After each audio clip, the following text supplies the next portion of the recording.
मध्य प्रदेश में होने वाले विधानसभा चुनाव के लिए कांग्रेस ने देर आए दुरुस्त आए की तर्ज पर 144 प्रत्याशियों की पहली सूची जारी कर दी है।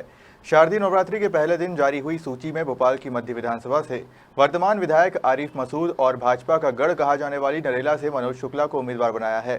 पहली सूची में भोपाल के दोनों ही प्रत्याशियों ने नाम घोषित होने के बाद शीर्ष नेतृत्व का आभार जताते हुए चुनाव जीतने का दावा किया है। वहीं कैबिनेट मंत्री विश्वास सारंग ने कांग्रेस की लिस्ट पर तंज कसते हुए कहा कि फाइनल होने के बाद ही कांग्रेस की सूची आनी थी सो आ गई। सर 2018 के बाद एक बार फिर से आपको चुनाव मैदान में उतारा है कांग्रेस ने। पार्टी का भी धन्यवाद, मालिक का शुक्र अदा करता हूँ। बहुत अच्छा परिणाम रहेगा और जैसा पहले परिणाम दिया था उससे अच्छा देने की कोशिश करूँगा। विकास के मुद्दे क्या रहेंगे? हमने पहले भी विकास करा, कोई कमी नहीं रखी। जो 15 महीने की सरकार थी उसमें हमने 3 अस्पताल स्वीकृत कराए थे जिसको इन्होंने रोक दिया। जाहिर है अब दोबारा कांग्रेस की सरकार बनने जा रही है, कमलनाथ जी बनेंगे तो इंशाल्लाह जो रह गए थे काम वो पूरे कराऊंगा। विपक्ष को कितना चुनौती मान रहा है? हमारी नज़र में कोई नहीं है क्योंकि ये सब कोरोना में कोई मैदान में नहीं था। कोरोना में हम और कांग्रेस ही मैदान में थे, इसलिए कोई चुनौती नहीं है। जब जनता के ऊपर एक आपदा आई, एक परेशानी आई, एक प्राकृतिक थी, ऊपर वाले की एक मालिक हमसे नाराज़ था, तो उस समय भी कांग्रेस साहसिक रूप से खड़ी थी। मैं लोगों के घर में खड़ा था, कोई चुनौती नहीं है। जो बुरे वक्त में जो जिसके साथ खड़ा रहा वो लोग अब उसको अपमानित नहीं होने देंगे। पूर्व विधायक मैदान में है, 2008 से 13 के चुनाव विकास करे गिरा रहे हैं। पहले भी मैंने कहा ना, जिनके टिकट कटे, जो हारे, सब घर चले गए। मैं हारने के बाद भी 13 के बाद बीच में रहा और जीतने के बाद भी रहा, तो मुझे कोई चिंता नहीं। पुराने नए भोपाल के सब खत्म, पुराना नया सब एक है, कहीं कोई दिक्कत नहीं। किस तरह से साधेंगे सर आप? कुछ नहीं, दिल जीता है, दिल जीतेंगे। महिलाओं आदि आबादी को खासतौर पर माँ बहनें मेरी, उनका सम्मान मैंने करा है और बराबर उनकी इज्जत का ख्याल करा है, इंशाल्लाह आगे भी करूँगा।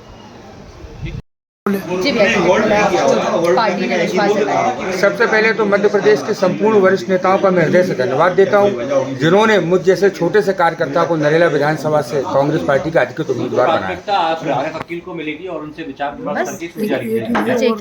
क्या लगता है जीत का, क्योंकि काफी कद्दावर नेता माने जाते हैं विश्वास सारंग? नरेला की जनता उनकी विश्वास सारंग की कार्यप्रणाली से त्रस्त है और नरेला की जनता आपकी चुनाव में उनका बोरिया बिस्तर बांधने को तैयार है। किन मुद्दों को लेकर जनता के बीच जाएंगे?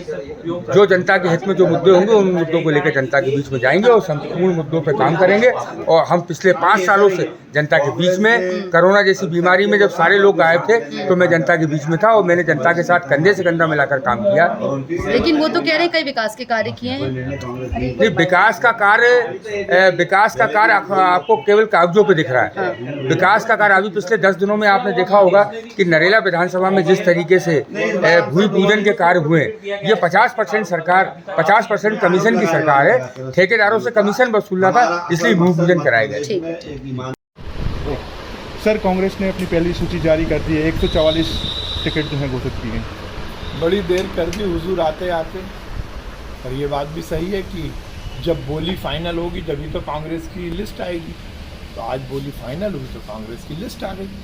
पर मध्य प्रदेश की जनता ने पूरा मन बनाया है कि मध्य प्रदेश में भारतीय जनता पार्टी की सरकार प्रचंड बहुमत से जीतेगी। ये लिस्ट पूरी तरह से डिफंक है।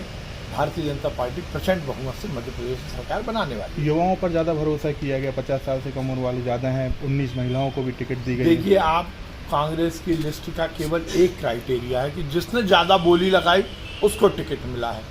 वो कांग्रेसी जो सालों से मेहनत कर रहे हैं उनको टिकट नहीं मिला।